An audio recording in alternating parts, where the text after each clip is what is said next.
inú tó sọ̀rọ̀ láyé lọ́rọ̀. Allahu akbar. Fujata. bọ́bá kọ fi kú rẹ̀ pé ó sì lè dúró lógìkì fa. Gada.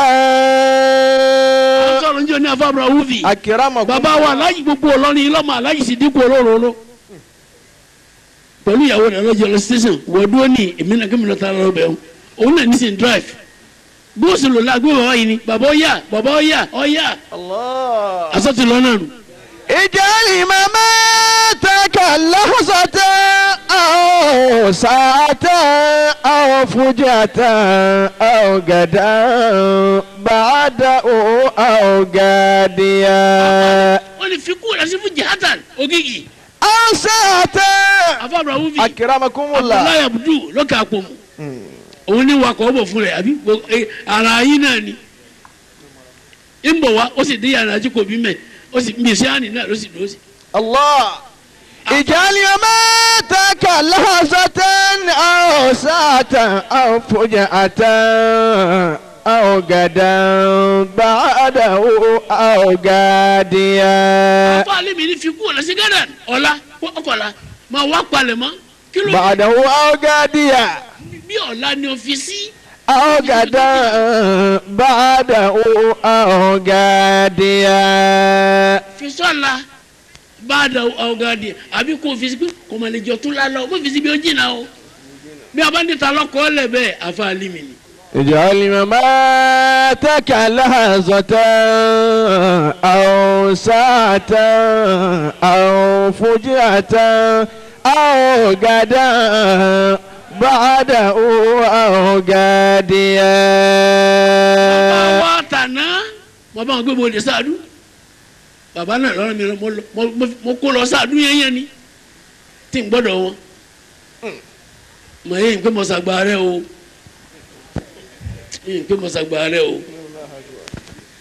توسعت على عبادي بثلاث خصال. balaye ìjòkólẹ̀ yìí kí la wá ṣe wọ́n ní bàbá akọ́lá wọlé lọ ẹni tí yẹ sọ ọ́nìbọ̀rọ̀ ẹ̀ ti mọ kò sí lápọn jẹ́ rẹ̀ náà ni ọlọ́lẹ́yìn ọmọ adama ẹ̀ mo sọ̀rọ̀ fún yín tó pọ̀ ẹ̀ mọ́ ni ẹ̀yin kí ló lè tí mo ṣe fún yín ni pé táwọn sáàtọ̀ àlá ìbáàdí bí fàlà bẹ̀rẹ̀ sáàlì nǹkan mẹ́ta kan bẹ̀ wọlé mẹ́sẹ̀ fún yín alagbansanpa bùrọ̀dá wa àgbáńkọ́ abdulhamid àwa sànà ni o láti Kaduna làwọn ti wá pàdé wa ẹnìkan sì tẹnugun wa nítorí tìyàwó náà ni ẹ̀jẹ̀ wọn bẹ́ẹ̀ lè mí ẹnjìnìà yàyà ni kò wé mọ́ àná gbogbo wa wá ṣe níyà gbogbo àwọn ọmọ alóore tẹ bá rí ní. bẹ́ẹ̀ni.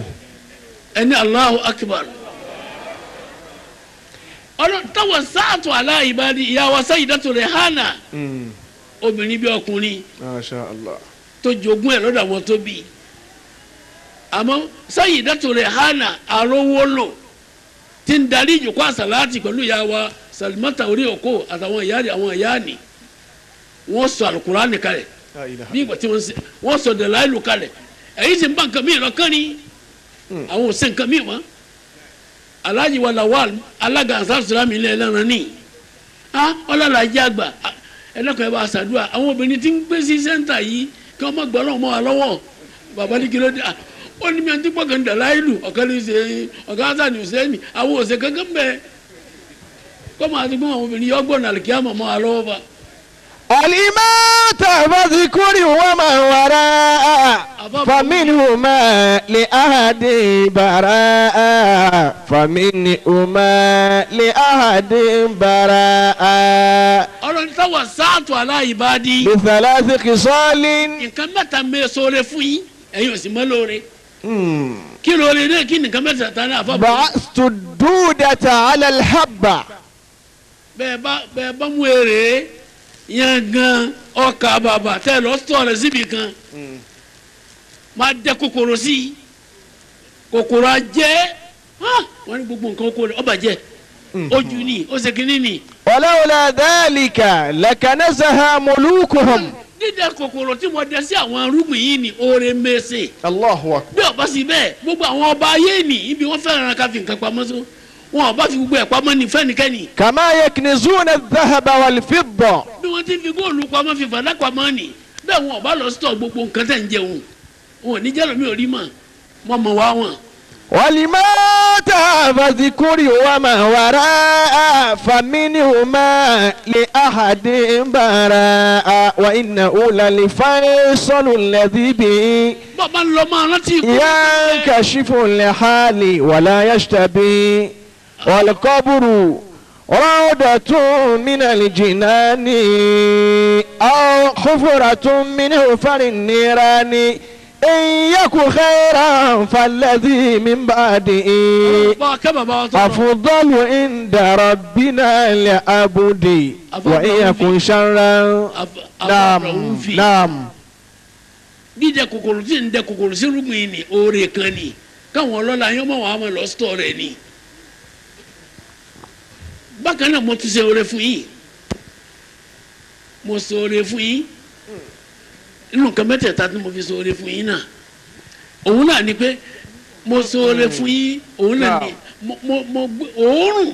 وتغير الجسد بعد الموت. تغير الجسد lágbájá kú o bẹ́ẹ̀ yẹn bá kú láàárọ̀ bí èdè ìrọ̀lẹ́ tẹ̀ bá gbé yóò máa yí padà yóò dóorùn lẹ̀. ولولا ذلك نعم. òórùn yíyí padà tára òkú yí padà ní oore ni bí ọba sì torí bẹ́ẹ̀. لما دفن حميم حميمه.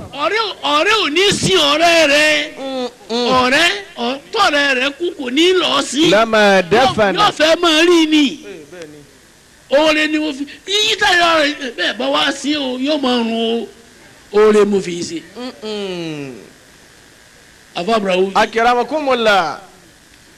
والموت فاذكره وما وراءه فمنهما لأحد براء. أسليت حزن الحزين. Afabrahu. Naam. Ẹni tí inú rẹ̀ máa ma jẹ́ pé ìyá àwọn ló kú o bàbá àwọn ló kú o nígbà tí ètò oṣù méjì mẹ́ta yìí sì gbà lágbè. Wala dhalika lam yakum yaslu. Bí ọba ti pé mi ní gbà yín lágbè ẹ ní gbàgbé ìyá yín tó kú bàbá yín tó kú ẹ máa rántí lọ náà ni. Ẹ̀bẹ̀ kéré ọbẹ̀ lọ́hùn nígbà tó ti yé gbogbo wa lọ́rin bí ó sì yé ẹni tí ọba yé ká máa tí ọ̀dà nǹkan mọ̀ ká fi yé àáfàá límì lónìí lọ́rin. Hayyan wa mayyitan ìbẹ̀lẹ̀ yóò kò sí o ọlọ́wọ́ gbogbo tí wọ́n bá ní ẹbí náà jẹ́ mọ́jọ ṣẹlẹ̀ àmín má jẹ́ bí afa alimi ọba jẹ́ afa Abrahuvi akramakumullah ọlọ́wọ́ ìdílé afa alimi bàbá wa làájá àgbà ní gbogbo tọ́lọ́wọ́ tẹ́ ẹ bá ṣe ní ilẹ̀ yìí tẹ́ ẹ bá fọ́ọ̀mù afa alimi ọba lọ́wọ́ ṣe kò ní ṣeéṣe afẹ kọmọtálásí afa àgbà nífòmọ baba alájẹ baba ní àfikẹ́jì afa alimi kan wá bẹ́ẹ̀ baba wa alájì Ṣuaibu baba kò bí lọ́wọ́ alẹ́ foundation náà àtàlájì àgbà baba níbẹ̀ bá ṣe bẹ́ẹ̀ kò ní lọ gbogbo tó wà ní pé nǹkan ẹ̀sìn ọlọ́run nílẹ̀ yìí àfikẹ́jì ọmọ afa alimi òde bẹ́ẹ̀ ní òbímọ́kẹ́ wà níyì ọlọ́run tí wàá fún yín láǹfààní ẹ̀ fábùrà òfin ọmọ akéwì bíi tèmi náà di bẹ́ẹ̀ mi náà ti wà kó láàfà mi. Karamakumullah. Ọlọ́run bá àfa àwọn jáde Ọlọ́run bá àfa àwọn jáde àfa Abrahuvi. Naam. ìmọ̀ ní àwọn lọ ìlàjà náà sátìn ṣíṣe òun lọ àwọn lọ sí òkú bá a ṣe lọ sin bàbá wa yìí. Naam. Ọlọ́run wa lọ àwọn lọ sí òkú làwọn lọ sin janaza à ń lọ sí òkú èmi àfa mi wọ́n má àwọ̀ àṣàhábù àfa mi tún wá kọ́ wọn àwọn ìjọ àwọn àfa máa níjọ ó tún máa fa ó tún máa wọn ìjọ rẹ̀ ní lọ́wọ́ làwárí fara àṣẹ kìláàbàn àfa wa ara àwọn ẹ̀jẹ̀ àwọn ajá kan àwọn ajá mùtítàmíà àwọn ẹja gbọ́ dáadáa o bọ́ bá wọ́n máa tọrọ àdúrà fún ṣé wàá níbi àtàwọn àrọ́mọdọ́mọ rẹ̀. ikhwatun baynana fi ddini tajma'una ala sifati allati yakidi biha ddinu. ó lè sórí rẹ lọ nírọ̀lẹ́ yìí isahabu khiyara nasi afabrahu fi ina. اصحاب خيار الناس أين لقيتهم ọlọ́bàjọ́ máa kẹ́wù bíi tèmi. خير الصحابة من يكون ظريفا. afa kejì mi ló sì jókòó tì mí.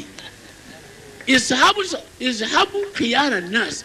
bọ́n ọba fẹ́ lọ́ọ̀rẹ́ láàrin ìlú kan èèyàn gidi ni ọba ṣọ̀rẹ́. اصحاب خيار الناس أين لقيتهم níbi ọba ti rí wọn ọmọdá lórí wọn ni o pàkátà lórí wọn ni o ọlọ́jẹ̀ lórí ni o. اصحاب خيار الناس أين لقيتهم ẹni ẹ̀sánú àwọn èèyàn ni ọmọ ọba ṣọ̀rẹ́. خير الصحابة من يكون ظريفا.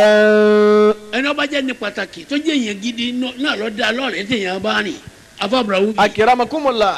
yìí. والناس مثل الدراهم ميزتها. wọ́n nọ́ọ̀sù àwọn èèyàn ti bẹ̀rẹ̀ yẹn lónìí pòfẹ́sọ̀ kìíní ni kìíní kan ni kìíní ni mísìlù dàrá yìí mi bí owó làwọn èèyàn rí owó bí owó ni wọ́n rí.